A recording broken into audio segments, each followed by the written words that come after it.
morning, good afternoon, good evening. This is the end, guys. Or not, or the beginning, I don't know. Confused. This is the end. All relative. Yes. Depends on what end you're looking at. If you're the fiat side of things, yeah, this is the end. This is the end of fiat. You don't hold Bitcoin. You know, it's gradually and suddenly. There's a meme I saw a couple of years ago that said, "The beginning is near."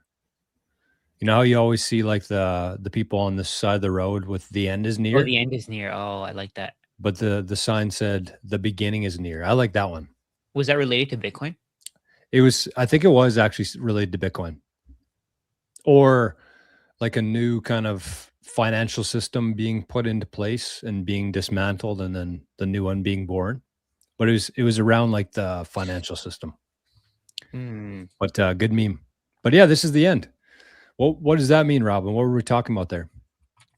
I mean, I had it in my mind because we're talking about the movie "This Is the End," but I thought about it fits nicely also with the conversation. I mean, Bitcoin is not at 77K. I think it's 76. I think I got the wrong price there. We need a real-time update in the title to make the Bitcoin price go up and down. But I thought about that because we have sound isn't working. It might just be their computer. I'm just double checking right now to see if I can hear it. Yeah. So yeah, I hope sound is working for you guys. But yeah, I thought about it because people, when we end people have that habit if Bitcoin is going down even a little bit, or especially like the last 8 months from the all-time high, the 40-50%, they start hating it. They start like saying it's the end. We talk about situations where Bitcoin might come to the end. And when it goes up, it's just like flowers and everything is great. And all like, I hate that Bitcoin works like that, because when everything goes up, I become more bearish because like, it's not all flowers. Like it's like it's when we reach up a good level, people will sell because they want to fulfill their dreams and fulfill, like they want to buy that home, the car, that all of those things. And then on the other side, if it goes down, all of a sudden they're selling, they're like, and it's just like psychology is so weird in that way. And so I was thinking about like, this is the time not to sell. This is the time where you like stick your head in and you go even harder. And then maybe in a year, we're at the very other end where we're at 200K, 250K again. And then everyone is like, buy, and like, we're going to the moon, like $1 million candle, and Samson Mao is coming in and all of those things. And then I'm like, okay, you can still buy. Bitcoin is still an amazing thing. But maybe, just maybe, now is a good time to kind of settle down. Like, don't get overwhelmed. Don't leverage your wife. Don't mortgage your house. Like whatever you're doing, like don't go all in and sell your kidney and buy more Bitcoin. So like, I kind of had that framework in mind for today, because now we're at the other end where people are like, I'm scared. Like, what is gonna happen? Yeah, I think that's just market psychology. I think people are just like that for everything. Yeah. Like, let's say, for example, during COVID, when do you guys remember the toilet paper stuff? People panicked and they bought as much toilet paper as they could, and they probably still didn't use it. Flock of birds, man. It just applies to everything. In different cities, right? Like I saw, like some countries were buying toilet paper more, some countries were buying beer more than toilet paper. I was like, that's smart. It was different for different countries. Spain was, I think, on the beer side. Germany was definitely on the toilet paper side. Wow. Yeah, it's just, I think it's just like they're a herd. It's a flock that just follows whoever is in the front, and they don't know why. They don't know what it's like. I mean, if you think about it, think every few years or every few weeks, we have a new person who sold their Bitcoin. And because of that person selling their Bitcoin, I'm not buying anymore. So now more recently had, what's the guy's name? Mark Cuban. Then before that, there's always like a name that people try to attach to why Bitcoin's price is going down. Before that, we had people saying, oh, Epstein. And then before that, I mean, there's always There's always times Warren Buffett comes up on the news sometimes saying, oh, Bitcoin's garbage, or it's this or it's that. And you always have that. And these are people who are just trying to follow a leader. They don't have, they're followers. They're not leaders. I think the leaders are studying Bitcoin for themselves rather than trying to use somebody else's conviction to their advantage. That's just human nature, right? That's, I always have to remind myself almost on the weekly is like, whatever I want to do, I should probably do the exact opposite of, because you never want to be part of the herd or the flock, because that's really where you get burned, right? And that's so funny. I do that now too. Exactly what you said. But it's hard because it goes against your like human nature. But for me, it's like, you know, the more years you spend in Bitcoin, the more you kind of understand how it is. And I've made a lot of mistakes, and even like in the last couple of years, I've made mistakes. And Rajat's actually been a big part of changing my mentality a little bit around this, where now it's like, if somebody out there has like a salary or kind of a consistent income that's coming in, you look at right now where it's like 40% down, it's kind of been chopping sideways for the last 6 months. Now is the time where you do want to be allocating the majority of your funds into Bitcoin. And then as that kind of rides up and you start going from, let's say 80 to 100 to 120 all-time high, and then above that, that's where maybe if you have that same amount of like steady income coming in or net income every month, that's maybe where you start actually allocating more towards cash at that point versus Bitcoin. And whereas times like this, where it's down significantly, maybe out of 100% split, maybe you go 80% Bitcoin, 20% cash. And then when Bitcoin's up and you're getting less sats for the same amount of dollars, maybe that's when you start kind of stockpiling some cash, maybe 80% cash, 20% Bitcoin.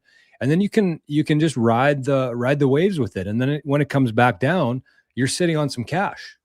And so I think that if you kind of think intelligently about this, you kind of go off a little bit of history, but also what you expect to happen. You can actually do pretty well if you just are willing to put in a little bit of time.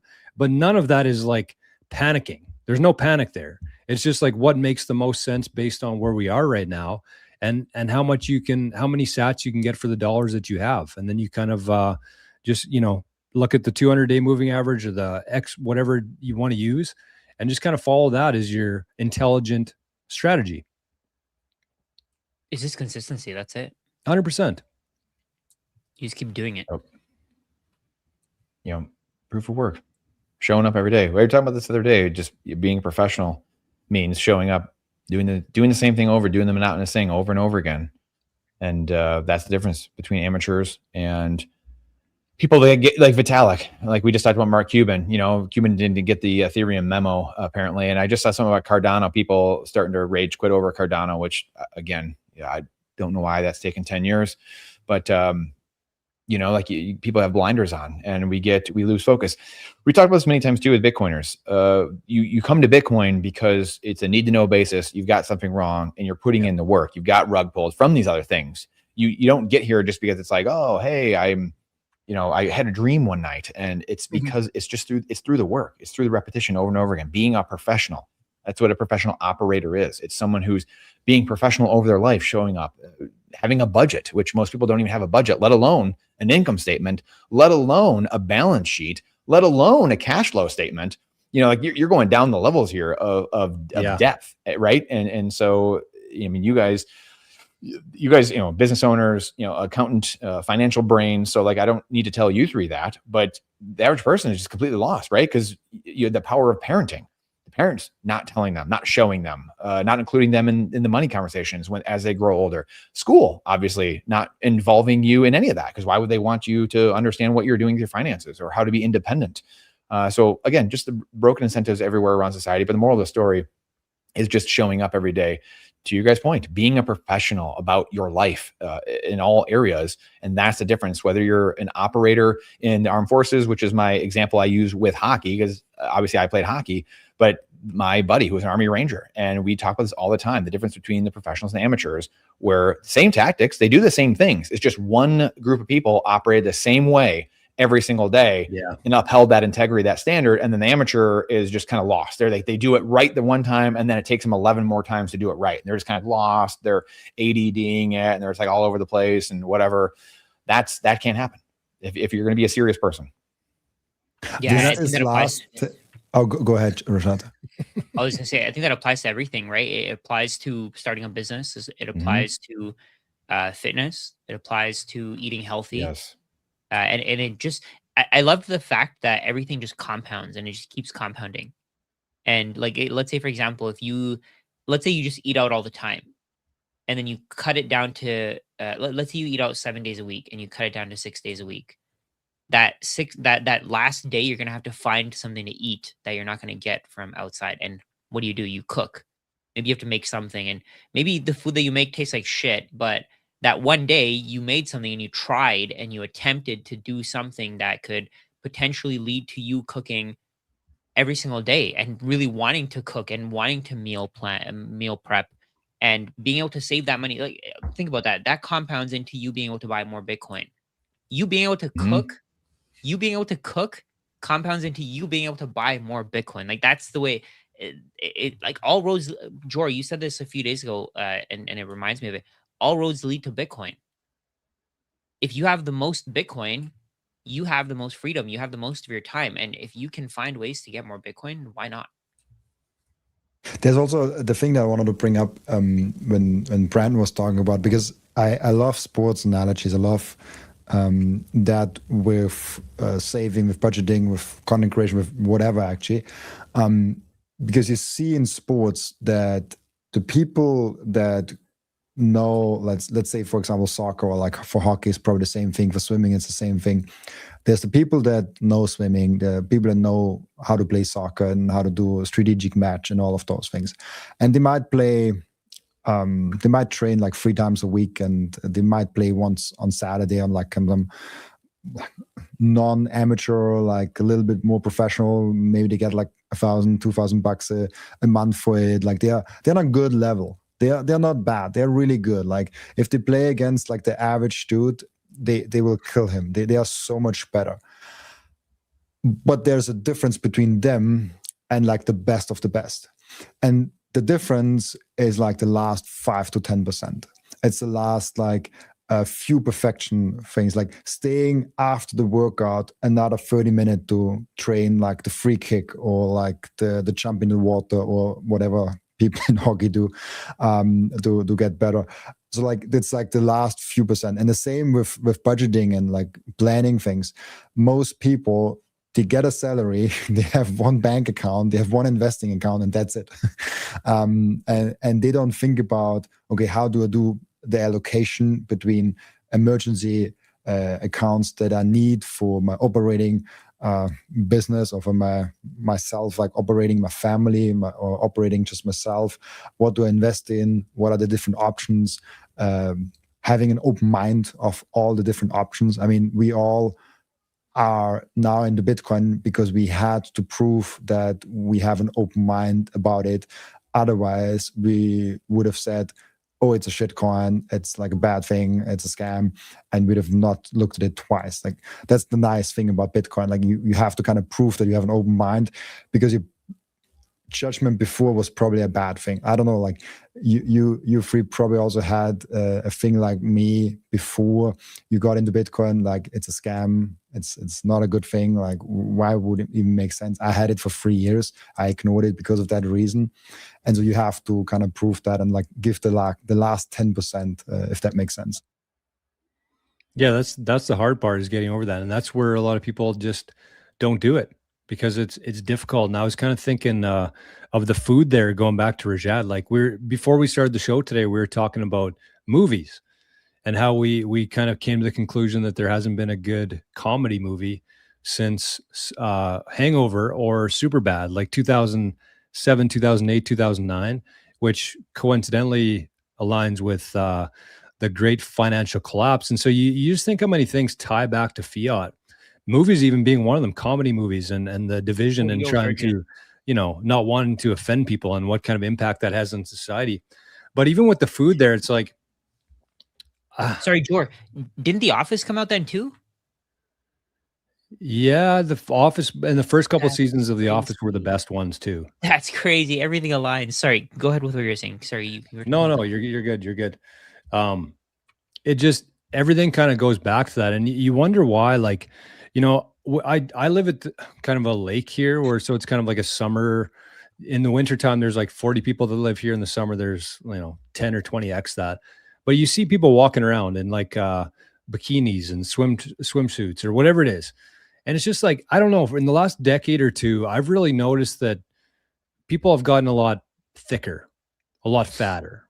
And I kind of feel bad saying that, but it's my observation. It's reality. I might offend people, but like if you look at women, men, both sides of the aisle here, like people are significantly more overweight than they were 10 or 15 years ago.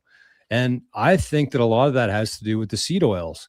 And a lot of that has to do with people not having enough time in their life because they're so busy in fiat land that they can't source good food and have time to cook their own food. So they go to Arby's or McDonald's or to whatever it is.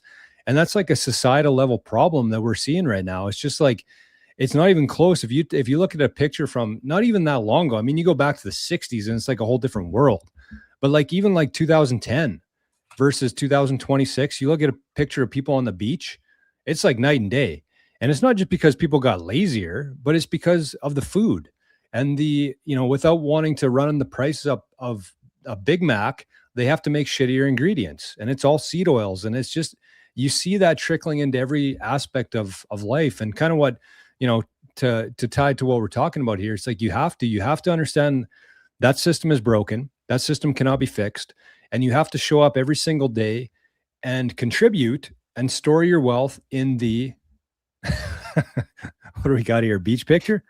Yeah. I mean, it's like, I don't know. It's just, the world's different now. And I think that a big part of that is seed oils and fiat and just driving the costs of everything down as low as possible without, making people sleep on the streets, even though a big population is now. It's like, there's so many aspects of that, but all you can do is contribute, take that, put it in Bitcoin, and do it every single day. No matter if it's 77K, 707,000K, you have to do it every single day. No matter what the amount is, $5, $10, $15, take it out of the fiat system, put into Bitcoin, but you can't do it whenever you feel like it or whenever you have some extra money. It has to be something that you do every single day. And, kind of what Brandon and Robin were talking about, we probably won't see the impact of that for a decade out. But looking back, the people who showed up every day and the people who bought Bitcoin every day are going to be the ones who are in a much different situation than those who didn't.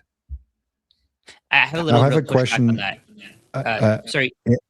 I just have a question just on Canada, because I've noticed whenever I fly from Europe to America, people are significantly more fat in America than in Europe. Just like in general, like on an average. Is that the same in Canada, or is Canada different from the USA? I'd say the USA is the biggest. Yeah. Like when I went to Portugal in 2024, like I really noticed the food quality. Like it's very good there in Portugal compared to what it is here. Everything here is very processed.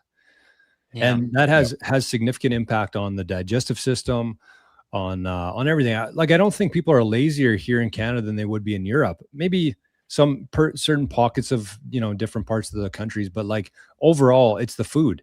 And Bridge here, she doesn't eat like gluten. She's whatever it's called, gluteniac or celiac. I think it's celiac. But she ate everything she wanted there. She ate pasta, she ate bread, she ate everything there because it's actually made fresh with good ingredients. So it really has nothing to do with like the grains itself. It's all the processed bullshit that we have here in Canada. And I think it's even worse in the US personally. You said you had a point, Rashad, of like I think pushing back against what Jor said. I was gonna say. So Jor, I agree with what you said. Everything you said was great. But I feel like in certain people's situations, they can't buy every day. Like let's say, for example, if you're an entrepreneur and you're getting income, let's say you get just like lump sums of income. Mm-hmm. I think what you said was great for building the habit. Yep. And when you have skin in the game, it makes you study it. Yep. Makes you study Bitcoin. But at a point, I feel like at a point, you're going to buy no matter what. Like I personally don't have a weekly buy. I don't have a daily buy. I don't have a DCA. I just buy literally whenever I have extra cash. Yeah. But it took me time to get to this point. So I get what you're saying. In the beginning, I think what you said, it does apply. Like if you have $1,000, buy $10 a day, and just leave that and just keep it going, because you'll go through the volatility. You'll be benefiting from it. But if you've been doing it for like 3-4 years and you've studied it, I think at that point you can kind of just buy whenever you want to. So let's say you get a deposit of $5,000 and you only need 2,000 of it, 3,000 immediately go into Bitcoin. Yep, agree. And I just think that it makes. I mean, I do both. Like if I get a paycheck or something, like I'll smash by 2. But I just like the idea of like, and the reason why I like the daily so much is because then you don't care about the price. And that's what I was going to say, Rajat, is like, you're already at the point now where you don't care what the price is. But for the people, like when I first got into Bitcoin, man, I was checking the freaking price every day, like 10 times a day. And it's stressful because if you got some money on the sidelines, you're like, should I buy now? Should I wait till tomorrow? What's it going to be tomorrow? And then you miss it and you're like, shit, I missed that. Yep. Now what am I going to do? Whereas if you're just buying every single day, you don't care what the price is because you're literally buying at every price. So it takes out the stress, the anxiety, all that, which I think is a big hurdle for people who are somewhat newer into Bitcoin.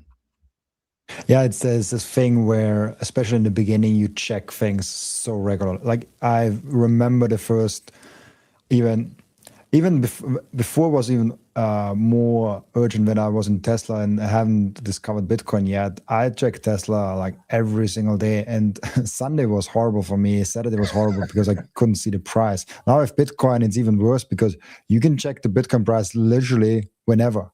Because if the Europeans sleep, the Americans are up, and so like whenever you have a wake time, you can check the news cycle of Bitcoin. There's on Saturday in the morning some drama happening, which is resolved on Sunday afternoon already. And like the news cycle is crazy because the price is always moving and there's always a story. Bitcoin fell from 77.5K to 73.4K. That's why. And there's like 100 different news articles on that. It's, I mean, that's BS, but it makes it anxiety inducing for new people, and that's why I think the habit of just buying DCA and not trying to time the market is a really good one. Yeah, time in the market, right? Sorry, Brandon, I want to get your thoughts on that too, and kind of like how you think about it. But Rajat, I think just to kind of drive home the point here, I really like, because I see some comments here of like Bitcoin not moving in a couple of years. If you show them that spreadsheet of buying at every price and DCAing, what is it, every week or every day? It's every week. Every week. I know what spreadsheet you're pulling. Yeah, so even though you look back like 4 years and say, well, Bitcoin really hasn't moved, but if you were actually buying every week, you're about 60% up right now if you were dollar cost averaging. Let me find it here. Where is it? What's your thoughts on that, Brandon? How do you? Yeah, I mean, while Rajat's pulling that up, it is fascinating because people, I don't know why it's so prevalent. It's so prevalent, the timing, the market, and then also cherry picking data and then cherry picking dates, and that's fascinating to me. And I know intellectually why it happens, because the person that's asking and talking about it has 0 Bitcoin. Yeah. So they're like, cool, bro. Like, you bought it 10 years ago. And it's like, yeah, but you haven't done the work. So you don't realize that it's going to continue going up forever. Like, that's not a meme. I mean, it is a meme, but it's also the truth. That's why it's a meme. It's because the price is going up forever because the dollar is going to 0. And, Jor brought up the chart a couple of weeks ago of, just Google USD to Bitcoin, and it's 100% down. It's lost 100% in the last 17 years against Bitcoin, the dollar has. So if you've been holding, you've just been getting slowly poorer over time every single year, and that's only going to increase. I mean, what Trump, a month or two ago, a couple months ago, like, oh, we need an extra $500 billion in our military budget, a 50% increase. That's, where do we think, again, in investing, there's a saying of the trend is your friend. You don't you don't swim upstream.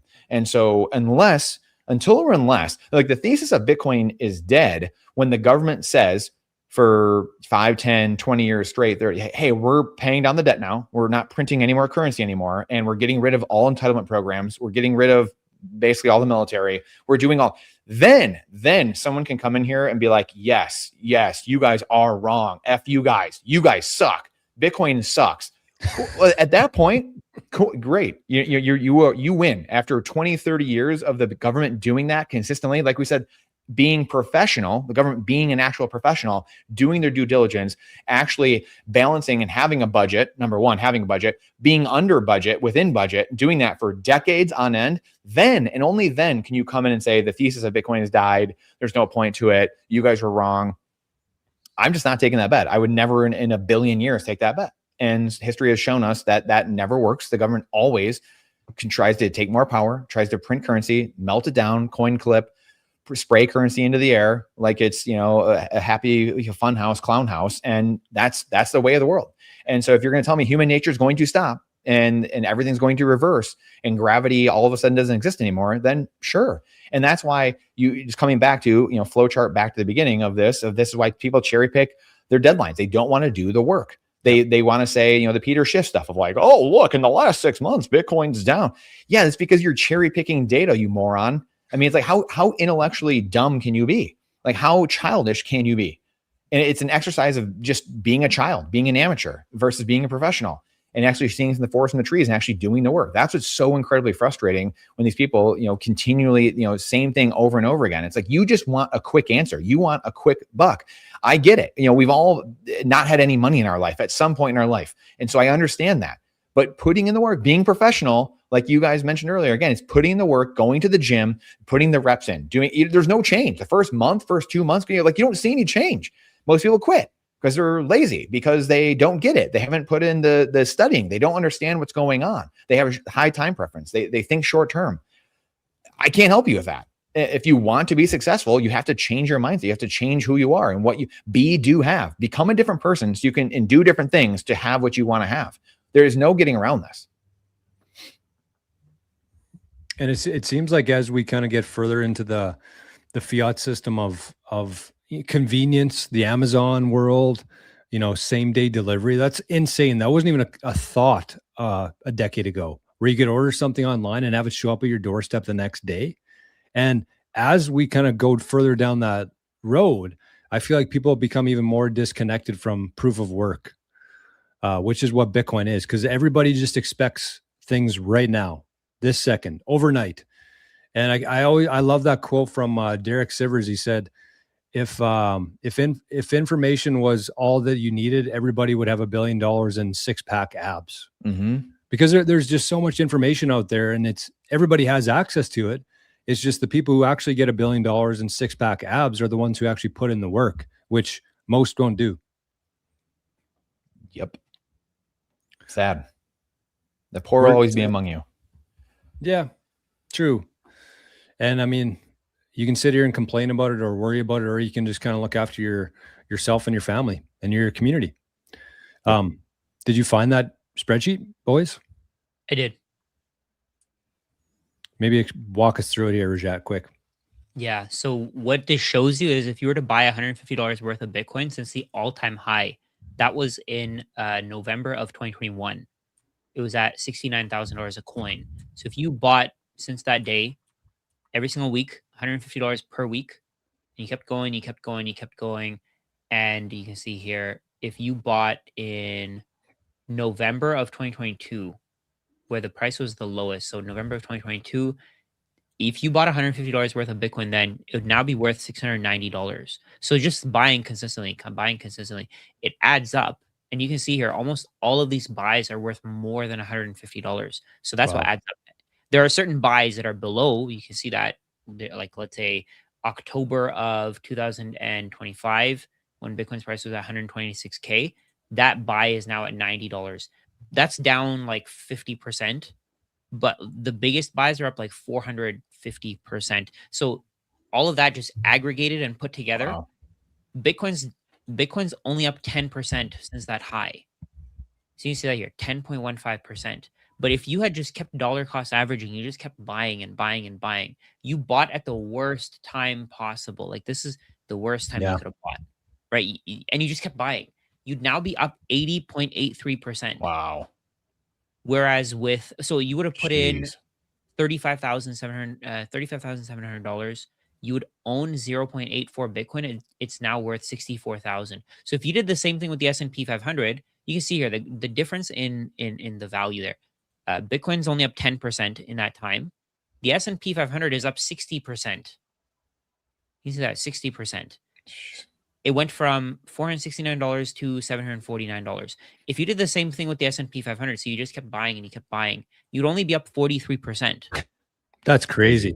That is wild. Exactly. And everyone, that's all we hear about lately, right? Like, oh, look at S&P. Oh, if you just would have done that. It's just wild. Yeah. But it's because people act like they would have just bought once and then they would have never bought again, or they act. And those aren't those people. Do have.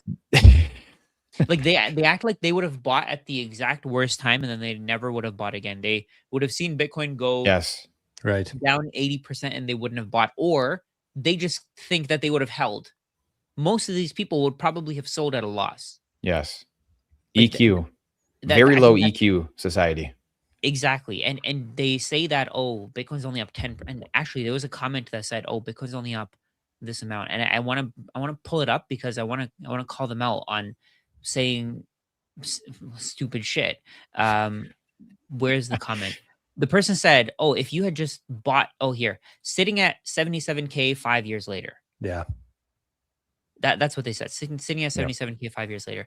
And right there, he just made another comment too. They said past 5 years have not been that great. We hit 69K in 2021. It doesn't matter. You're acting like you would have bought at 69K and that's the only Bitcoin that you would have bought. But that's not true. If you've been buying for 7 years, I wish I could show. Actually, let's see if we can find that. Dollar cost average calculator. So there's a dollar cost average calculator here. I think this is going to help a lot of people because they see these comments and they get worried and they get scared. Just while I look for that, if you guys want to talk about anything else. Yeah, it's also this cherry picking of like, I look at the previous cycle high and compare it with this cycle's low and say like, oh, there's no development. It's like it's an easy argument to make, and people fall for that. There's only 2 touch points there, like 4 years ago and today. That's all people need to see. Like it's very easy for the human mind to comprehend that versus today. But when you think about it through this lens, and people might be wondering, how does that even make sense? Like how could the S&P, even though it's up even more, how could it be worth less if you would have DCA'd like that? And it's because of it. I would say it's because of volatility, right? Like Bitcoin usually shoots up quick and comes down quick. So you're not buying for very long going upwards. And then it kind of chops sideways for like, that's the longest ranges in Bitcoin. If we're thinking about this in fiat terms, the longest ranges are like either down or kind of sideways, and it goes up and it goes up. Whereas the S&P is just kind of like straight up, which very much correlates with the amount of money that they print and the inflation. It's just kind of like straight up and there's no real volatility there. It's just pretty much as much money as they print, it usually flows into the S&P, into the inflation rate typically matches the returns of the S&P stock market, but it's more of just like a gradual upwards. So that I think that's the difference for anyone who's wondering like, how is that possible? But it's because of the volatility in Bitcoin versus the S&P. And it's also too, I mean, again, like there's so many reasons that Bitcoin is better. The properties of Bitcoin, being a protocol. I mean, all these things we've kind of touched on. But in real estate, like I was a real estate guy for 10 years. I mean, Rajat did real estate. I mean, like that's a world where you are renting from the government still. Right. You are renting from the government. You are still on the Titanic. I mean, there's so many different facets to this that make Bitcoin such a superior, I want to say asset, but it's a superior protocol to everything that exists. It's not even remotely close. And that's where, to me, like the cognitive dissonance that people have. Look at whales. There's some whales that have gotten scared over the last few years. And you can call it whatever you want, but they're scared. And, you can say, well, I want to live my life. I want to do this and that. Like, okay. Part of being a Bitcoiner is you got to be down for the fight. Yeah. You just have to. There's no ifs, ands, or buts about it. If you're in Bitcoin, you're a Bitcoiner, you're down. You're down. Like we're hanging separately or hanging together. And this is just how history works. And so that's part of it too. People just want to get in their comfy chair. They want some fiat gains. They want to jump in and jump out. I mean, that ain't me. And I don't think there's anyone here on the stage right now. And there's a bigger, grander mission at play. And that's what we're truly fighting for at the end of the day. You might have come in for a number go up, and many people do. And it will. And we get sucked into these like little small time frames, and being we talked about this a couple months ago. The chart went viral of someone saying, look, it's at 66,000 or whatever it was, and that was a price in May 21, the high or whatever it was. So they took the high from 2021 and they tried to show the low now, where it's just been just sitting there, can't break through the bottom of that, but it couldn't hit that top and break through that for more than a day in 2021. So it's like just completely cherry picking things, and it goes viral, of course. Like it's got millions of views on Twitter, and it's like, oh, then you turn off all kinds of minds when it's up 20x, from the low in 2020 was 3,500. So it's up 20x from the low 6 years ago versus now, which is just mind bending, and exactly what you guys are showing here with these charts and the DCA and what you would have been doing this whole time. And that's going to be ad infinitum until or unless, we just said, for decades on end, human nature changes and we go the other direction. Good luck. I want to show you guys just briefly, because we have seen that actually in Bitcoin before. If we cherry pick again the high from a previous cycle to the low to the next cycle, we can go back to, for example, 2017, where we had the high of like 20K, and then we can go all the way forward to, let's see, what is the fast forward to like November 2020. So like it's 3 years into the future, and it's like down 7%. And so like it's a very long period of time where it just like goes down or like doesn't do anything. And all of a sudden, in like a few months, it went like 3x, 4x up. And so Bitcoin, it's not a new thing to Bitcoin, and I think Bitcoin will behave differently in the next, let's say, like couple of years and decades, because it's a different beast. It's a bigger one, different players in the market, institutional players on the market. People understand it better. So people are less likely to trade it around than it was like 10 years ago or like 8 years ago or 12 years ago. So like it definitely will behave differently in the next years than it was like the previous years. But it's still very early, and we're still. People think we are already in like that. We're already the top, and we've made it. And now it's like we've already gone through the suddenly phase, because there's like 2021 the uprise or 2017 the uprise. That's like nothing. If you zoom out, it's like that, or like another way like that. And then at some point, there's like a thing will come. So I don't know. It's just, for me, always funny if we cherry pick dates and say like, oh, hasn't done a lot. Can you share my screen there again? Oh, actually, okay. I think this is important. So we had a conversation. We're having a conversation, myself and Bishop of Real Estate on my channel. But he's basically saying that he bought Bitcoin from 7 years ago, and it's done nothing for him. But that's absolutely not true.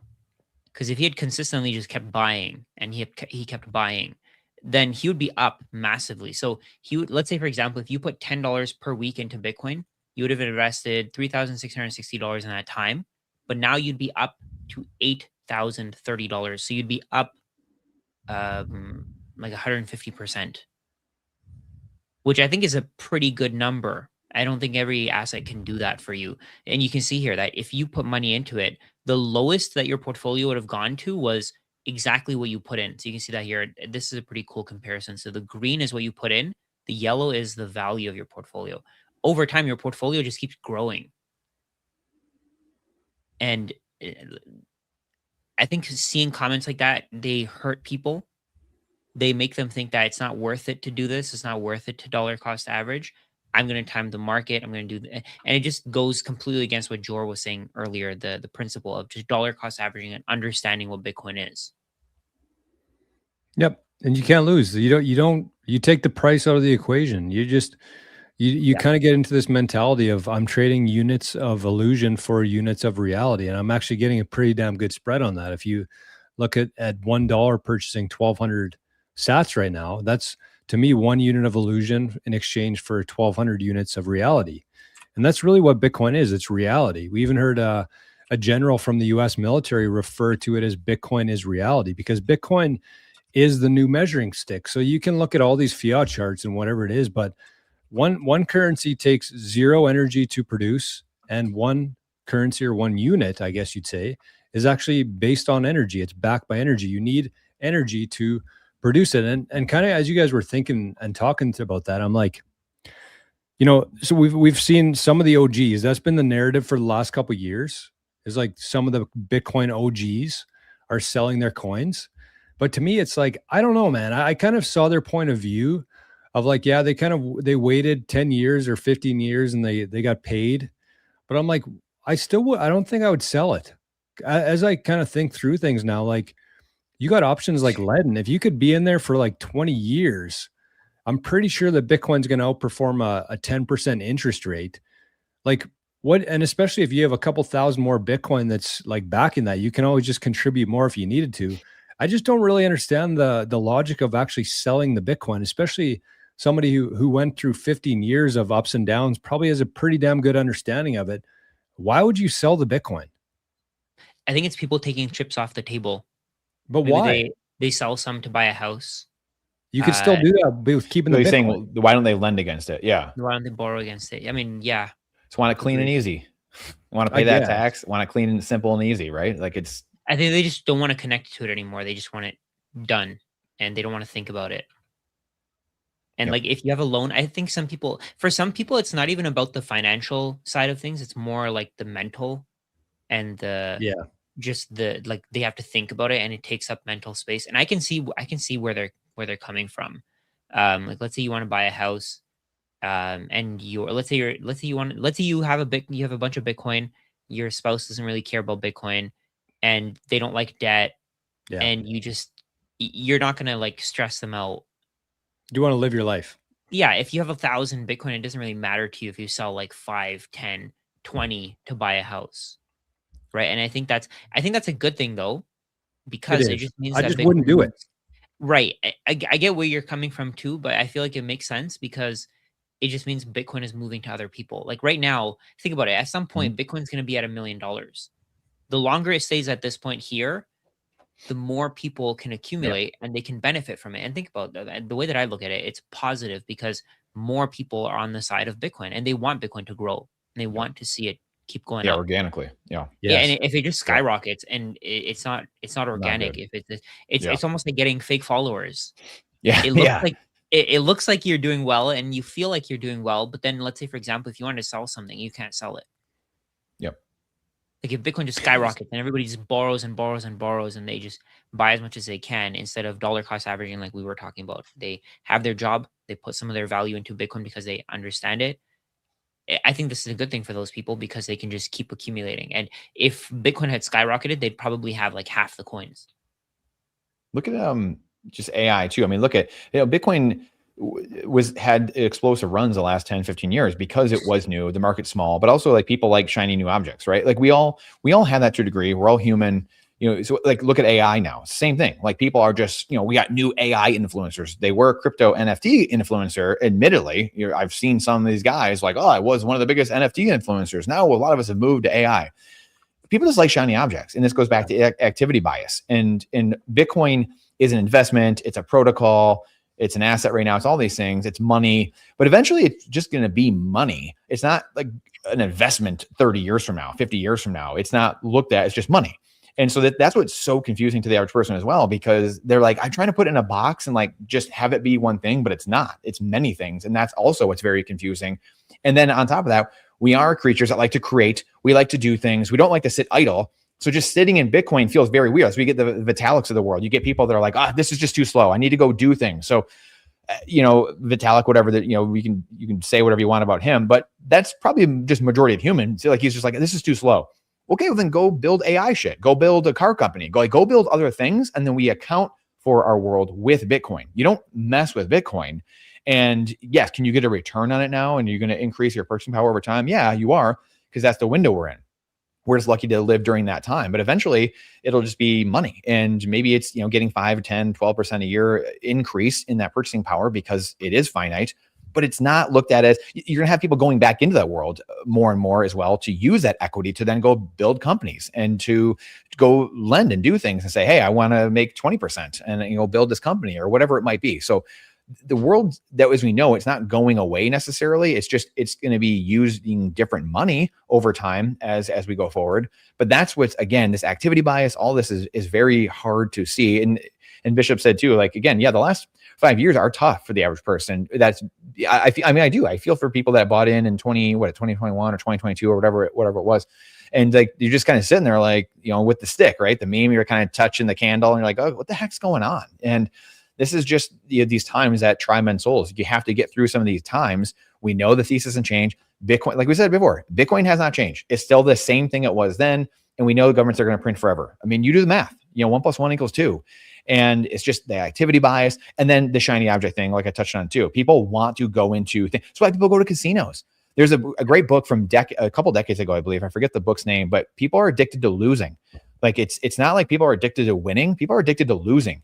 And that's this world that we live in, unfortunately. It's like the dopamine rush of like, I might lose it all. Like you think about when you go to the Grand Canyon, you're like at Niagara Falls and you're like sitting on the edge and you're like, I could just jump in right now. Like there's a fatalistic part of what's up? Oh, my camera was just blurry. Oh, geez.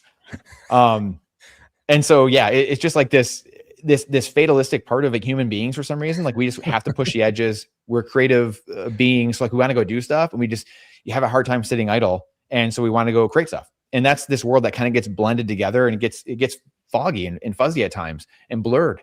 And that's where it is. And instead of messing with Bitcoin or something like that and going and create. So that's why to me, the AI stuff is amazing. A lot of people, even the stable coins, like AI and all these things, they're going to lead people back to Bitcoin now faster because we've kind of left that early adoption explosive phase of really small asset class. People are just like, you think about the 2017 bull run. Most people had no idea. They'd never heard of Bitcoin once in their life. That's why Google search terms are exploding, everything. People are like, what the hell is Bitcoin? And so they're jumping into it.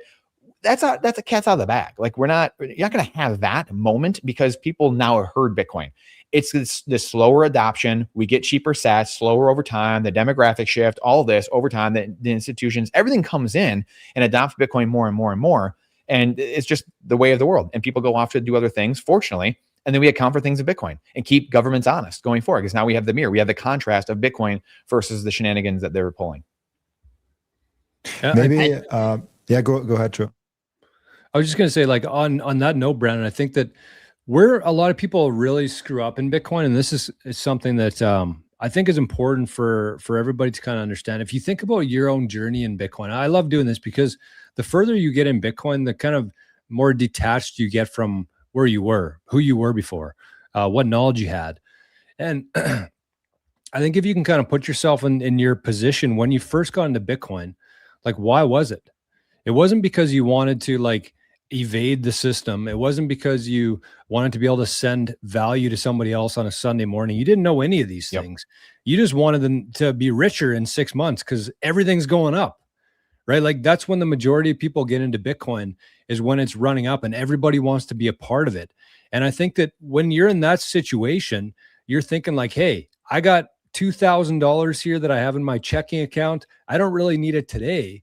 So I'm going to put it into Bitcoin. And maybe in 6 months from now, this is going to keep going up. And you're actually doing this mental math. You're like, might be worth 4,000, might be worth 6,000. It's gone up from this to this in the last 6 months. Why can't it? But that's where everybody gets burned. And they needed that $2,000. Something comes up, their engine blows or their tires blow up or they need a new roof or whatever it is, hot water tank, and they need that. And then it's all of a sudden down 50% because they weren't thinking about Bitcoin as farmland or a very long-term asset. They were looking at it. The reason they bought it is because they wanted more fiat units in 6 months or a year from now. And that's just not how Bitcoin works. And so I think that that's the biggest problem that a lot of people have when they get into Bitcoin is that they're buying Bitcoin with money that they're going to need sometime soon. And then when Bitcoin doesn't go on their timeline, they get burned by Bitcoin and then they're mad at it. But again, going back to like what Rajat said earlier, all roads lead to Bitcoin because eventually they get past that and they're like, okay, well, it makes sense for me to be able to send money without a bank or an intermediary. It makes sense for this fixed supply. You get there. But like when everybody first gets into Bitcoin, it's always like, I'm going to turn this $1,000 into $3,000. That's the mentality of it. And everybody loses. Yeah, there was also a comment that fits to that little bit. Sorry to interrupt. Because he asked, I think like 2-3 times already. Hey, everyone talks about 0.1 Bitcoin. Is getting 1 Bitcoin really that special? And actually, I thought about that when you were talking, because we lose the sight that this is not an asset that someone can just magically make more of. Right. So every single video that is like 0.1 Bitcoin is special, 1 Bitcoin is special, 10 Bitcoin, whatever the freaking amount is, it's true. Because it's a very unique space and you can't make more of it. And it's like, it never has been there in history. And so like, if you have the comparison of like buying land in Manhattan, buying land where afterwards it's desert and afterwards there's all this amazing things there, this is this special place. And so I think like comparing it to like a land sometimes makes, even though it's like a horrible comparison in general to compare real estate with Bitcoin, but like it makes a lot of sense for people to make that mental bridge to see, oh yeah, like that's why it's special. Sorry, Rashad, I felt it fits nicely in here. Oh no, that's okay. Great point. I was gonna say, actually ties to exactly what the comment that you had highlighted there was. I think a lot of people, George says this all the time. I know Brandon says this all the time as well. I think a lot of people overestimate how much Bitcoin they're going to need. Yeah, big time. Like they think, oh, I'm going to need 1, I'm going to need 10. Think about it. There were posts a few years ago where people were saying, I have 600 Bitcoin and I feel behind. How would you feel right now if you had 600 Bitcoin? And people, I think the problem here is that people see it as, they have unit bias. They see it as, 0.1, 10% of something, that can't be worth anything, right? They see, 10% of $1 can't be worth anything. Of course, because it isn't. But 10% of a Bitcoin is completely different because there's a finite number of Bitcoin out there. There's never going to be more. People actually think, I mean, this is how far behind we are. People still think that infinite divisibility means infinite supply. And it, like exactly this post. Yeah. And that 0.1 Bitcoin is going to change a lot of people's lives. That 0.1 Bitcoin, keep in mind, a lot of people don't even have like $500 in savings right now. If you don't have $500 in savings, at some point, 0.1 Bitcoin is going to be worth hundreds of thousands of dollars. How is that not going to change your life? And think about it this way. You can, and I made a video on this, Bitcoin will change, owning 0.1 Bitcoin will change your life. And my main point was that you can borrow against it and you can start a business. You can leave your job and think about the decrease in stress from that. You don't have to worry about how you're going to get groceries. You don't have to worry about how you're going to pay your rent. That allows you to focus on other things that could have a bigger impact, a bigger positive impact in your life. So you're not just trying to tread water. You're actually flying, like you're actually growing. In most people's cases, they're just working as hard as they can to not drown. And that's where all of their energy goes. Instead of doing that, maybe they can, I don't know, start a side hustle, start another business that leaves them with way more money left over, and they can use that to build even more wealth even faster. Can I piggyback off of this quick, Robin? Can I share my screen? Because I think that this is important when you think about it through this lens as well. I guess I got to bring up my screen here. But this is a spreadsheet I just made this morning.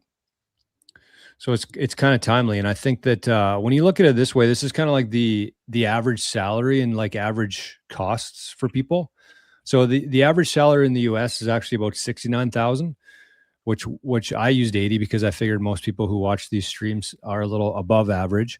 But you look at it and you think about, this is kind of what you have left over. And I think these are very conservative amounts, like house, vehicle, food, fun, very conservative amounts. And you're left with about $300 per month. That's, I would say, best case for a lot of people. But of course, there's exceptions. This isn't everybody. There's people who have tens of thousands to store every month, especially if you're on OnlyFans. But if you're looking at something like this is like with inflation. But then the moral of the story is this, is that it would take the average person 240 months based on this, again, this $300 a month that you have left over. That's like no emergency fund. That's no fun. That's pretty much baseline. It would take the average person 240 months or 20 years to get to one whole Bitcoin, assuming they can keep up with inflation and assuming that Bitcoin price doesn't go up in 20 years. Wow. So that just shows you like how rare one Bitcoin is actually going to be as this kind of plays out. And of course, if you're a baby boomer and you have like real estate that you can sell for Bitcoin, it's a little bit different. But for somebody who's just kind of starting from scratch and they don't want to sell their real estate, they don't want to, sell all their stocks, they still have a lot of faith in that system. It's going to take about at least bare minimum 20 years for somebody to get to one whole Bitcoin. So, that just goes to show really how rare it's going to be. And I think that Bitcoin's probably going to go up in fiat terms in the next 20 years. So it's probably going to be like 40, 50 years for somebody to get to one whole Bitcoin. Yeah, I think the only small, not pushback, but like a thing to also consider in that is obviously, as you said, the liquid net worth. So it's not just the income, it's obviously people also have money. And there's actually the positive side of it, because I think there's a lot of money in really horrible assets. Like in bonds, even real estate. I know a lot of people that own their own home and then they just bought a second one because they did well and they did not know anywhere else to put their money. And so they just leave it as a holiday home. And I'm that's not a good store for your money. I get why you're buying your own home, there's the cultural thing and the emotional thing and having roots and founding a family, having kids and all of those things. What I don't get is buying real estate property as just a pure investment. And so I think there's a lot of wealth and a lot of other assets where I'm like, why is that the case? Bond market is probably the most ridiculous one, in my opinion. I mean, if you think about it, people are getting houses for free. Yeah, money creation. They buy one house, they save money for that house, they save the down payment for that house, and then after that, they can just borrow against that house, and they can buy another house, and they can buy another house. The system is designed for that, right? I mean, I get what you're saying, Robin. All of that makes sense, and I agree. It doesn't make sense to us as people who have figured out, okay, that this is a scam, right? In terms of Bitcoin, the price of housing goes down.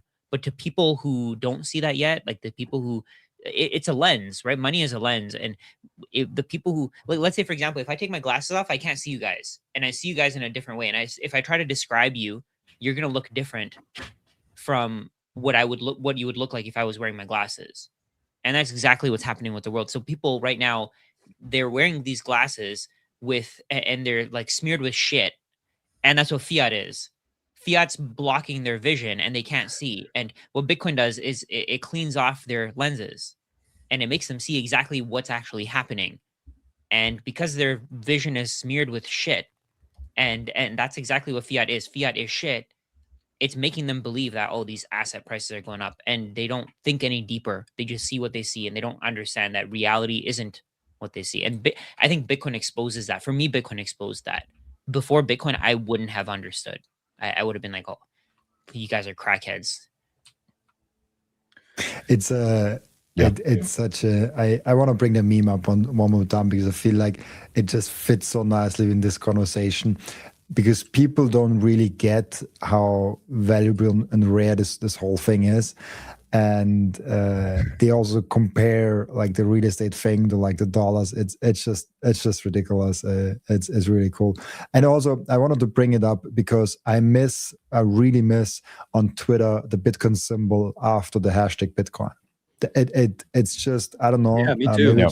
Maybe it's just me, but it was such a nice thing in your timeline to see the Bitcoin symbol everywhere. It's a shame that, I mean, hashtags now anyway is not a thing on X anymore. I think they kind of got like, they just got rid of hashtags. I think it's still possible, but nobody uses them anymore. But I do miss that. I saw that. I was like, oh, that's a throwback to 2022, the good times. I forgot about that. Bitcoin Twitter. It's a really nice thing. Yeah, it's so true.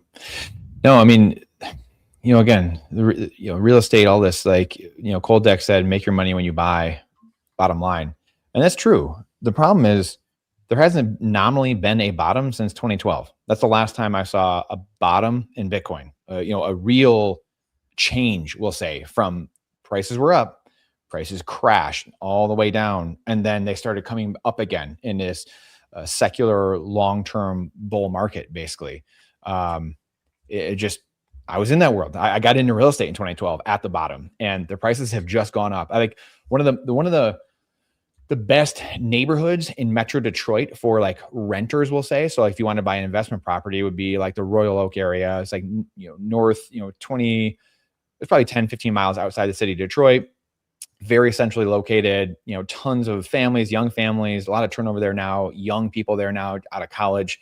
The nominal bottom, so that the median price home, so again, nominally speaking, not inflation adjusted, but the bottom, the median price home there was like $65,000. Do you have any idea what the median price now is of a home in Royal Oak? It's like $250,000, $275,000, the median price home. It's 4 or 5x what that was. So, because I was a guy in real estate who was like, there's going to be a crash again. You can't print this amount of currency in 08, 09, 10, 11, 12. It's going to crash again. And I'm going to scoop it all up in 2015, 16, 17, 18. Well, guess what? I'm still waiting. And this is when you start understanding. And this is when I started understanding Bitcoin, really starting to read, 2017, 2018 of, oh my gosh, there's a invisible crash going on and Bitcoin showing you the crash. But if you are counting everything in dollars, it's impossible to see because they just keep melting up through everything. There's not going to be a crash going forward, a nominal crash. They've showed you the playbook, right? The IMF financial repression report in 2012, ironically at the bottom of all this, the Ben Bernanke paper in 2002. Again, if there's some deflationary crash back down to, 1/5 the price of all assets like that, then okay. Then I'm not planning on that. I'm buying Bitcoin because being in business, I had a marketing company. I had two real estate companies, an investment company and a brokerage company.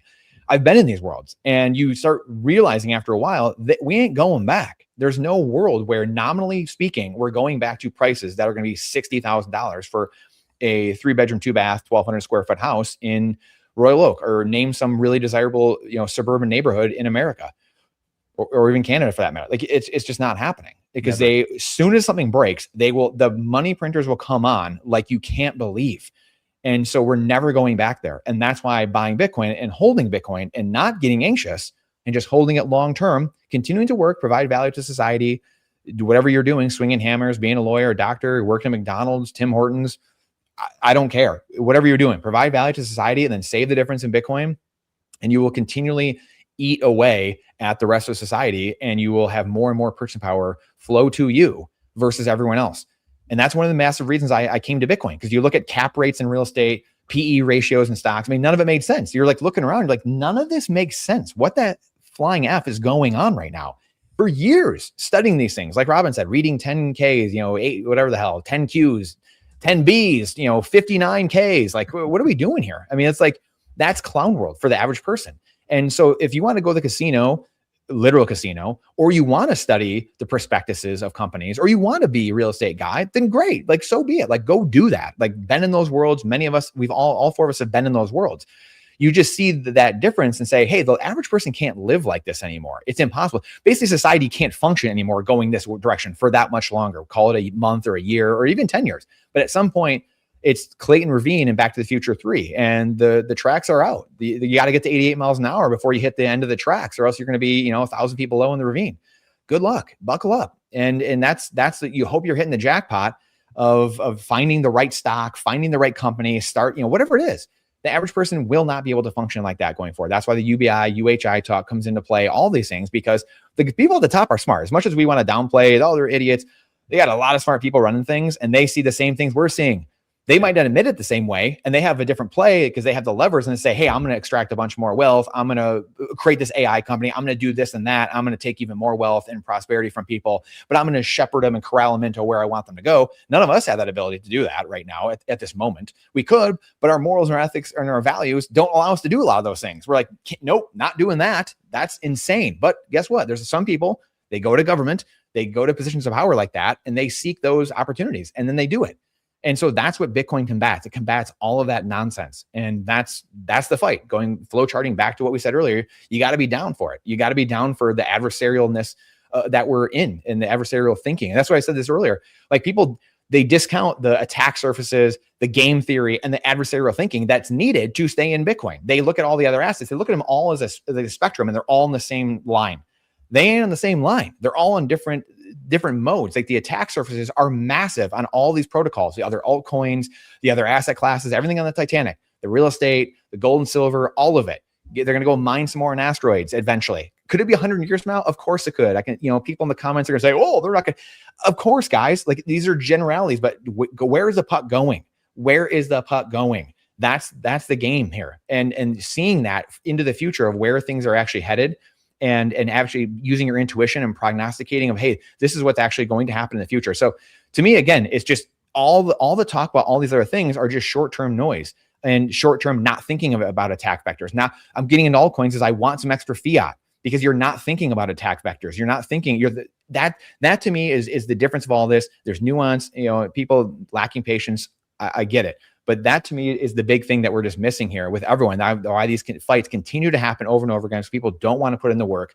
They want to continue fighting because people are obsessed. Misery loves company at the end of the day. They want to just they want to have something instead of the be and do part. They don't want to become someone else. They don't want to do different things. They just want to have what other people have. Yep. End of story. I recently came across a quote. It said something like, your money, the amount of value that you have, is the amount of value that you've helped other people or you've given to other people, how many people you've served. It's almost like a tally. And I think Bitcoin shows that perfectly. Just everything that you said there, Brandon, I think Bitcoin just makes, so in the legacy system with fiat, we can just fake things and we can create more money for people who created no value for anybody else. Whereas with Bitcoin, it corrects all of that and it ensures that we have truth. Yeah, a couple points here. I think that people should really spend some time, and if they didn't really understand what Brandon was saying there, I think it's worthwhile going back and listening to that a couple times, because that's a real unlock. Because I feel like real estate people, they're really close to understanding what Bitcoin is. It's very similar, especially like land, housing and stuff like that. Buildings, you can always make more. It'll get easier and cheaper to do over time. But the other point I wanted to make was, Salvador said, Brandon must be stacking and foregoing purchases on new shirts. I think Brandon's got probably by far the best and most variety of style here. If anything, I wear this like every freaking week or twice a week, and probably Rajat and Robin too. But I think that with real estate too, it's important to remember that there's like a difference between utility and a store of value, right? Because as Robin mentioned, you can live in a house, but there's so many people out there who didn't have anywhere to store their value before Bitcoin. And so they would buy a second house and they'd use it like for a couple weeks a year, and they would pay the insurance and they would pay the maintenance and they would pay the property taxes. And really what they were doing is they were barely just getting by, because yes, it went up in nominal terms, as Brandon said, or in fiat terms, but the expenses that you incur during that, plus the headache and stress and anxiety of having a place in a different location, it's a lot. And so it's a little bit different if you're going to rent them out. I still think Bitcoin's a far superior version of that. But like eventually people are going to figure that out. They're going to say, hey, why would I own this property that I use once a year? Even though I love that location, we love going there. Why not just rent? Why not take all that money, all that capital from the real estate, the second or third homes, put that into Bitcoin where I don't have to think about it. There's no property tax. There's no maintenance. There's no stress, nothing. And I can just rent. Whenever I want to go, I can rent somewhere for a week. It just makes way more logical sense. And humans really aren't dumb. It just takes a little bit longer for some people to figure this out. But eventually all that capital that's being stored in real estate right now is going to flow into Bitcoin. And there's only so many units of Bitcoin where people can buy, right? And the thing I was thinking of there is, like, you think about real estate through the years. You have people like Robert Kiyosaki. You have all these real estate gurus who are like saying, hey, here's the playbook for buying real estate and investing in real estate. Why was that? Why is there nothing around Bitcoin like that yet? Well, number one is because real estate isn't finite. Number two, the system is kind of reliant on real estate being a store of value with a monetary premium attached to it. But the other thing too is, like, the Larry Finks and the Donald Trumps and the other people like that, they know that there's only so many units available. And so nobody's going to come out and say, hey, average person, here you go. Here's how you get into Bitcoin. This is the playbook, the blueprint for it. They're stacking behind the scenes and they're blatantly lying to your face about what this asset is, while behind the scenes, they're getting as much as they can of it. And that's where real estate and Bitcoin are different, is you can't print more Bitcoin. No matter how many people want to own Bitcoin, we cannot create more of it. And they know that. As Brandon said, these people aren't stupid. They know that. And that's why they're not giving you like the blueprint of how to use Bitcoin, very similar to how people use real estate, and just keep stacking and using that and stacking more. And I don't think it'll ever happen. I think that they'll just keep stacking behind the scenes and lying to the average person. Awesome. What's going on in the chat here? In the chat, I just wanted to show it actually, because we've been here. I waited for the moment. We were hovering around the 35 to 39 range, and we never hit the 40 people in the live chat at the same time. But it's it's the best we ever had. So it's really, really cool. I just want to shout out to the main chat, because I feel like today the main chat really flowed nicely. It was a lot of things in there. I just see that it's opening up in infinity slowly and slowly. You guys see that? Yeah. Because there's like a 1 second delay. That's so fun. It's like it goes deeper and deeper. The infinity chat. Infinity chat. Slowly, yeah. So thank you so much, everyone that comes on the main chat, and for everyone also coming from the side channels, or like from the remote channels, or like however you want to call it, all our individual channels, for coming and joining us today. You guys have anything, a nugget or anything you wanna share on before we close this week? Yeah. So we've never made price predictions on the show. So Rajat just responded to Jupiter's June or something like that. We've never said that. I just said this the other day. It could go back down to 40,000 for all I know. Great. That'd be amazing. So we don't make price predictions here. We've literally never, I don't hang out with any Bitcoiners that make price predictions and sit there and like, oh, I'm doing my flow chart. And so that's not the right show for this. So I don't know where Jupiter's mind is at right now. Like you said, that might be a you problem. And then somebody here, Rishi, said earlier that he just came in and said, we're all grifters. You're all grifters and dorks. So I don't know if that was to us, but I'll get even more dorky right now. So I'll up your dorkiness right now. And I would make the proclamation that we are the teachers of the world right now. We are absolutely the teachers, teaching history, health, education. We've talked about all these things going forward. Monetary finance. You're not going to find us. Go to a government school. Good luck. Go find anywhere where they're talking actual real. I've been there. I went through the government-run school system here in America. Good luck. There's a reason why America went from #1 down to what? The Department of Education came in and just absolutely nosedived, just submarined itself purposely. But nonetheless, here we are. So if you want to go actually get some real knowledge and education on things and have real teachers, then I suggest you go find some real teachers, whether that's us or other people. I just mentioned Robert Kiyosaki.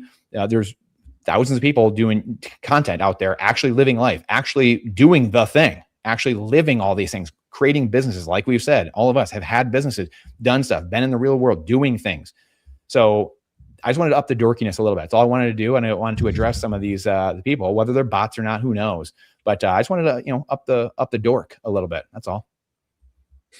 I like that. These videos are gonna age so well. Oh man. Can you imagine in wait. 10 years? I don't know, whenever it happens, let's say 10 years, 5 years, whatever, there's going to be a lot of people who wished they bought at 126K.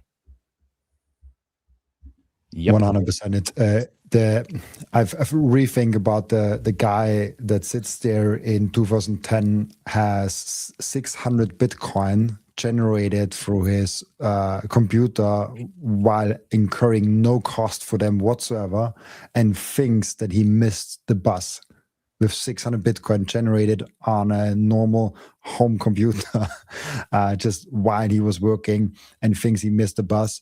And he's sitting there in 2020, in 2026, in even 2017, and like, oh, I made a fortune and I might have sold it because I thought like better have like $10 or $100 for it than nothing, but he could have had hundreds, thousands, millions, tens of millions, hundreds of millions later on. So it's that once in a lifetime opportunity. And I know it's hard seeing those people buying at 1,000 and you're like, okay, it's almost 100,000. It seems so high now. But the same thought process were with people that they saw the price at 1,000 and saw people buying it $1. Like, it's always the same story. So either you invent a time machine or you buy Bitcoin today. That's your two options. So true. Really quick, sorry, really quick. I want to make an amendment to what I said because I don't know if I said it clearly. I meant all Bitcoiners, not just the four of us here are going to be the teachers of the future, but all Bitcoiners. Like, if you know a true, thoroughbred Bitcoiner, those are the teachers. So the people here in the chat, like, I see people saying like, yeah, I'm the tech person, my family, all that, like, right? Like, look at us, AI, this and that. It's like, if you're a Bitcoiner, you're on the cutting edge of society and you're constantly going into new frontiers because that's the personality type that is a Bitcoiner. So I just want to make that clear. It's all the Bitcoiners that are whatever, putting out content, writing books in the chat here, people saying stuff. You're the tech wizard in your family. You're constantly pushing the edge and everyone's always sick of hearing about you. It's like, okay, what are you into now, buddy? Like, what are you doing now? Like, you're teaching us something else. You need those people in life or else you stay stagnant and you die. You ain't growing, you're dying. So I just wanted to make that amendment. It's not just us. And those people will never give you the benefit of the doubt. I have an old friend of mine who I like him, he likes me, we respect each other, but he always very hard disagrees on my investment choices. And I told him very early when I got into Tesla, like, why I love Tesla, why it's a great company and why I invested in it when it was like a fraction of what it is today. And I made, I don't know, I think like 11x or 12x, something with that. And over the whole time, he was like, you're wrong, you're wrong, you're wrong, you're wrong, even though the price and the market gave me right over time. Now, then I told him like, oh, like I went all into Bitcoin now. And he's like, oh, even more bubbly, even more speculative, even like more shitty. And I told him about Bitcoin at 4K, like very early on in like 2020 when it dipped so hard. And he's like, you're wasting your time at 10K, you're wasting your time at 20K, you're wasting your time at 50K, you're wasting your time in NG, like, and it just kept on and on. And I had a coffee with him when it was 110K. and I thought like he will give me right. Like I told him about Tesla very early on, told him about Bitcoin very early on. He's like, no, you're wrong. Like, just because you're right for a very long time doesn't mean you're right. And I'm like, I don't know, like it. Like that might just be the definition of being right. True. That's literally what it is. Oh man. Yeah. And I think what I was going to say there's like, we probably spent the entire show today talking about the fiat price. And there was a great comment there I just saw from Melanie, and that's absolutely true. Said, focus on getting more sats. That's the number you need to pay attention to. They said, focus on amount of sats more than the fiat price. And, I just think that even if you are somebody who says, well, I'm up 10% in the last 4 years, I still think that you're missing the whole point of what Bitcoin is. Yes, we're all kind of here for the number to go up in our purchasing power, but there's much more to it than that. And when you take away the ability for the Federal Reserve and a small group of people to print money, it really reshapes the whole society. And the cool thing about Bitcoin is that it's a global asset. There isn't going to be one country that benefits from Bitcoin. There's going to be every single human being on this planet is going to benefit from Bitcoin. And so I think that instead of people trying to predict what the price is going to be in 6 months or a year from now and watching the charts, people should really take a good look at how to become more private, how to get more sats that maybe nobody knows that you have, how to help other people who need it. Yep. And I just think that the freedom go up is much, much, much more important than the number go up, especially where we are right now, because Bitcoin's going to be around. I would say that Bitcoin's inevitable in a sense that it's going to be around. It's just what's it going to look like in 20 years. And I think we're kind of the people at this stage right now who have the ability to kind of sway that one path or the other. And Bitcoin means nothing if we can't use it privately. And kind of going back to the main theme today is like, you don't need that much Bitcoin. Understand what you're holding, learn how to protect that, and learn how to use it in a more free and private way. And that's how you're going to win. And, you know, it could go to whatever it wants to, and it's going to go to whatever it wants to. But you can't go back in time and change the way you did things to set you up for that point. So now is the time to be thinking about your security, your privacy, all these different aspects instead of what the fiat price is, and add value, get more sats and learn how to protect them and use them privately, and you're going to win.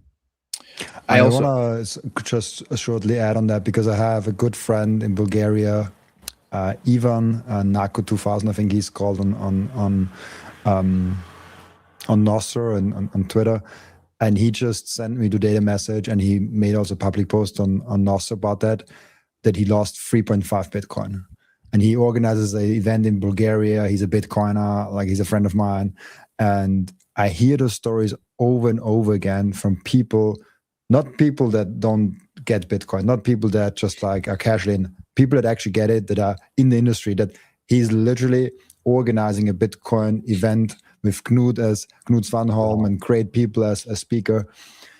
It happens over and over again. And it started like with him on Telegram. Like Telegrams are a dangerous place to be. I avoid it very, very hard. I barely am on there. I chat with like 2-3 people.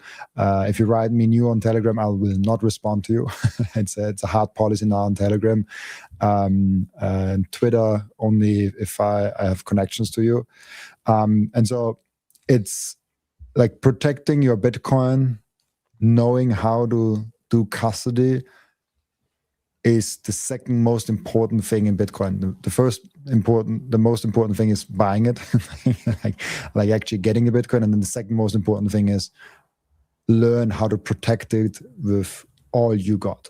Sorry, Brandon, to like interrupt you. No, I was going to say, we just have another one here. Nikon just said, until governments decide to ban Bitcoin and you are effed. I welcome the government banning Bitcoin. I welcome it. You'd see adoption. We'd go to 1 million within, you know, if they banned it in America or something, like some big, go to 1 million within months. Like, good luck. Cool. Come take it. Like, what are you going to do? That's the beauty of it. Like, governments would F themselves, which is one of the reasons they probably haven't banned it in a lot of countries, because as Joe Manchin said in 2014, the senator from West Virginia, that we should have taken Bitcoin out when we could have in 2010, 2011, when the network was very small. And now we can't. So now we're kind of effed.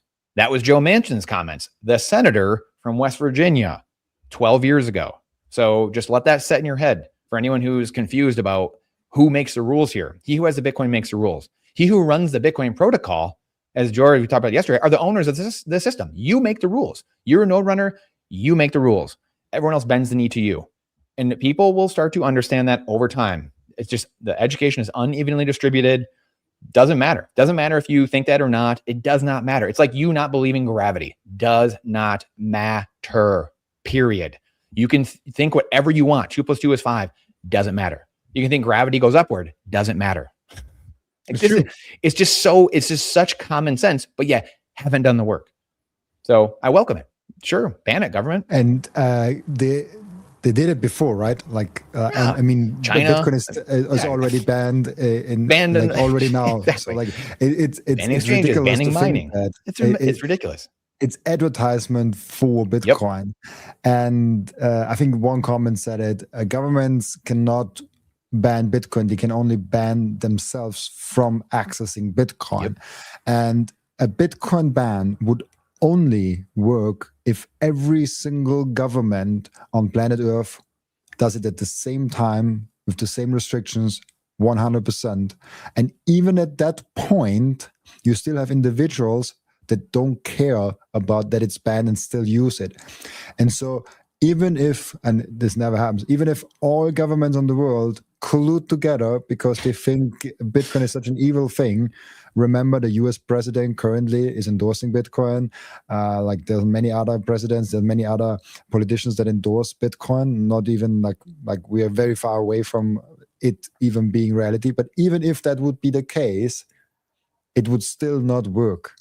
It would just push out the adoption curve for maybe 10 years, 5 years. Yes, it probably hinders the Bitcoin price. It's probably bad for your number go up technology, but it does not impact Bitcoin, the technology. You cannot ban the internet. You cannot ban electricity. You cannot ban a technology that is superior and whose time is coming.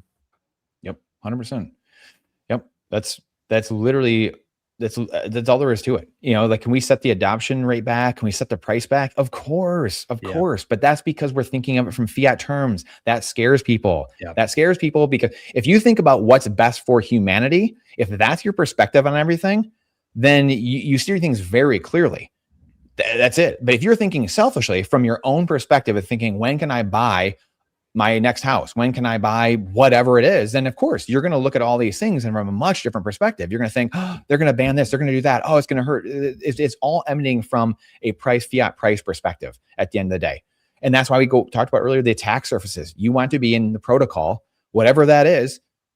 Bitcoin is the hardest protocol I've ever seen in my life.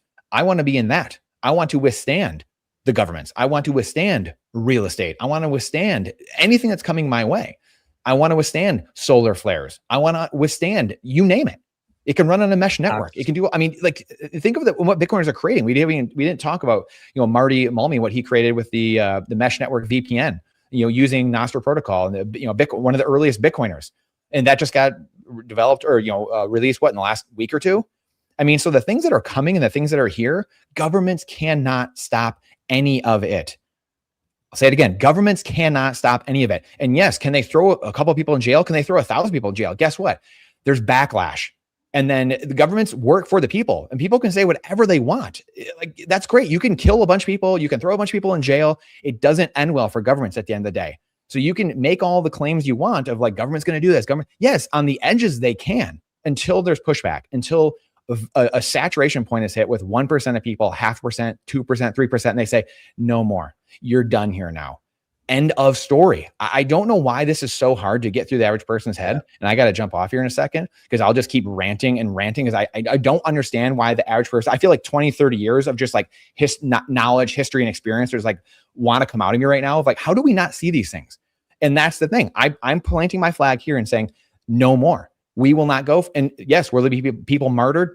Ross Ulbricht was martyred. You have Keone and Bill in prison right now. People will be martyred. People will be taken out. And this is why I said earlier, you have to be down for the fight. You got to understand this is an adversarial protocol. It's money. It's the greatest game on earth. It's the end game. It's just not going to be easy. It's not like I get in my Coinbase account and like, oh, you know what? Things are great now. I got a bunch of money. If that's your thinking, get out. See you later. Yeah, and 100%. There's a chat here that says even more importance of self-custody, right? This is why you self-custody, because it's like, if governments decided that they can't stop Bitcoin. We know that. I think we agree on that. But even if they wanted to seize Bitcoin, the only way that they could do it is by taking the private keys of the Coinbases, the Rivers, the Krakens, and the people who are holding Bitcoin on there are just like a number on the screen. You don't own anything. And so, yeah, it's easy to come up with the what ifs. This happens. What if? It's not going to happen. It's just game theory. You have to understand game theory. There's so many different layers of Bitcoin, game theory being the biggest one. And even more so important to just get your Bitcoin, take it into self-custody, learn how to protect it, and you're kind of immune from all the fiat games that are going to happen, which they probably will. Really cool. Initially, we wanted to make a 1 hour podcast, like 1 hour live stream. That's my fault. The last 30 minutes, we got to 1.5. So I think it was. I'm gonna go find my children. One. I like that. I love your rants, man, Bratton. Keep them coming. Amen. I love all of you guys. Everybody watching this, get over and subscribe to the Bitcoin Mastermind channel, where we want to have the conversation all together. We keep saying it, but I think for people to change, you actually have to say it about 1,000 times. So ideally, we have one chat that we all can see, and everybody can have a conversation in there instead of 5 different ones. So just very simply, it doesn't cost you anything. It's not going to take you any time. There's zero friction. Go over, subscribe to BTC Mastermind. Join us there next week, and we can all just kind of hang out together. It just makes sense, right? Like, I don't see the friction here for people. It's like, no, I'm not going to do that. I'm just going to stay here on George's channel or on Robin's channel. I don't want to go over there. That's stupid. Way too hard. But let's just all hang out together. You can all be in the chat together talking about the same things. We can be more interactive in the chat, because Now it's like I see a comment. I don't know if half the people have seen it or not. How are we supposed to react to that? So everybody in the same chat, BTC Mastermind. Let's all meet over there this time next week. Really cool. And by the way, we've never had, I think, so many comments on the main chat. It has been today a really cool day to see the main chat being so active. Even though maybe it's not. Maybe it was even the one where we had the most comments. That was really cool because there's a lot of like things coming in. Yeah, but yeah, thank you so much, Brandon, Joe, Rashad. I had the show go a little bit earlier. It was really cool, and we'll be back next week on Tuesday, same time, same topic. Okay, thanks, fellas. Thanks, everybody. Thanks, guys.